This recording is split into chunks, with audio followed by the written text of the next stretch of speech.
Hi, my name is ADEOLUWA. I am a singer-songwriter. I make experimental pop music. I love performing live. That's my favorite thing to do in the world. I love reading. I love dancing. I depends on what you ask. I might be good at it or not, but I do love to do it. And yes, that's long and short. I'm a pop star. It's like that's my thing. I'm a pop star. Yeah. I've always been a fan of performing live since I was young. I would always just do things and have people watch me. But making my own music, I think it started when I was in high school. I took an introduction to music course in freshman year of high school, and I could never forget it. We were analyzing, because I'd be writing songs and I'd sing in church choir, but I never really saw myself as a musician. And that course in high school showed, it kind of broke down how to make a song. And I was like, I do this, I can do this. And after that course, I started to just see myself as what I can do. And then when I was in senior year, I had an independent study project, and you can do whatever you wanted to do. And I was like, I'm going to make a full-length album. It's going to be a concept album. It's going to have the greatest transitions in the world, and it's going to be crazy. And my teacher was like, you only have a semester. I don't think you can. I'm like, no, I have a plan. And then I ended up making an EP because it was a lot. But I made an EP. I produced everything. I recorded everything. And I thought it was Grammy worthy. I was like, this is the best in the world. Of course it wasn't, but looking back at that really, it made me believe in my own voice. And when I was making those songs and I was recording them and going to the studio every day, it really, I was like, this is what I need to be doing. This is what I love doing. And after that EP, I just continued making music ever since then. I'm in a great place now in my career. I moved to Canada 2 years ago now.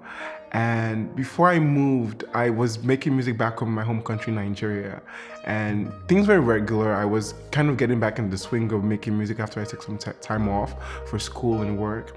And things were going well, but those years, I think, really prepared me for now, because then I was building my identity as an artist. And I was like, I want to be performing live. I want to make experimental music. I want to do this. And I have a bunch of weird influences, right? I listen to everyone from, Jonathan McReynolds to Adekunle Gold to Amy Winehouse to Green Day. And so like all these influences are always just, they come out weird when I make music. But I started to build consciously how I wanted my artistry to work out. And everything I get to do now, I feel so prepared to do that because I spent so much time creating in my head. This year started out great for me. I got to open up at the Saskatchewan Music Awards. I was nominated. It was crazy. It was crazy. And then I got to do a TV special, a live performance, like an hour-long TV special. And I released an EP. And so everything that I get to do now, there are things that I would, write down in my notepad. If I ever perform this song, I'm going to wear this. I'm going to have this intro and that intro. And so where I am in my career right now is a place where my dreams and my preparations I'm seeing them happen.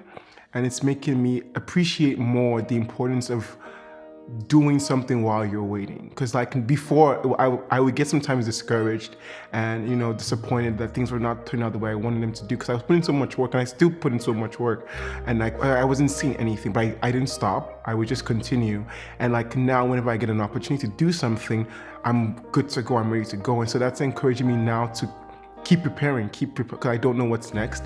And so where I am right now is a place where I'm seeing a lot of great things happen musically, and I'm also preparing for the next level of great things.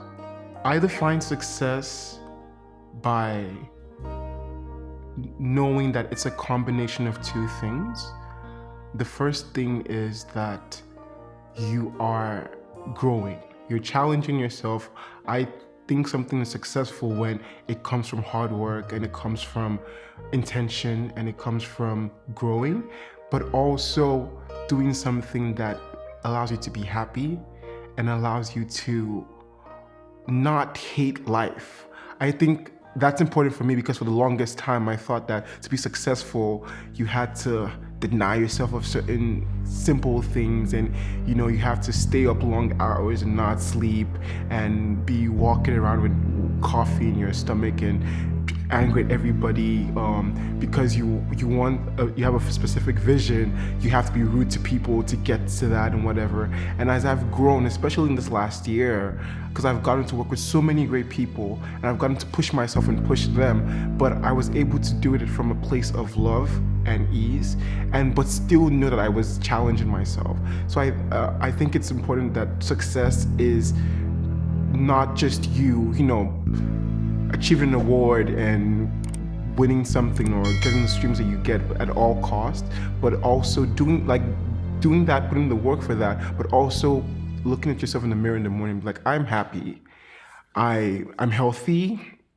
I drank water today, I checked on my family today, I love what I'm making, but still be like, but I need to sing better, I need to go to the gym more, I need to take my vocal classes more seriously, I need to research more about streams and whatnot, and just finding that balance. My songwriting process is one of my favorite things that I can do. Because I think for the longest time I thought everyone could do it. And then I realized as I got older that that's not the case.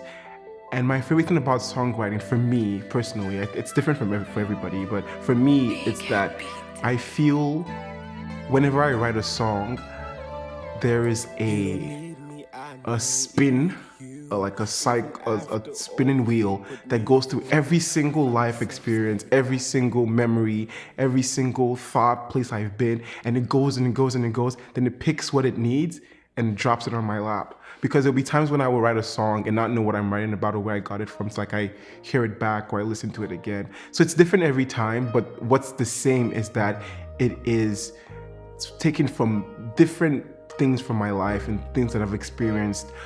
Sometimes I will hear a melody and I'll be like, oh, this melody is cool.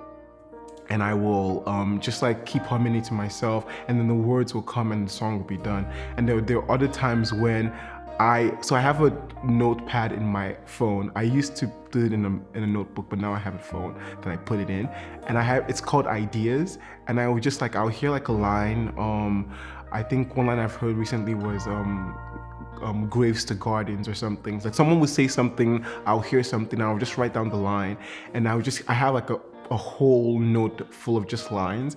And then one day, like the stars will align and be like, oh, this line, and the lines all come together to make a song.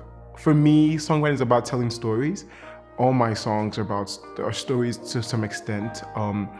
Because many times we think things happen to us specifically, and this is just my thing that I went through or I experienced. And then you write a song about it and people are like, oh my God, I know what that line is about. Like, I know what that feels. I've had a couple of really cool moments where people will walk up to me and be like, oh, I love this song, I listen to it all the time, it reminds me of this and that, or have their own interpretation of it. And that's like it's a great gift, because I'm like, oh, that's how I got it, but I'm glad that it means that to you. So my songwriting process is basically a process of me finding a story from what I've gone through in life and having the perfect moment where the melodies and the lyrics allow me to tell that story.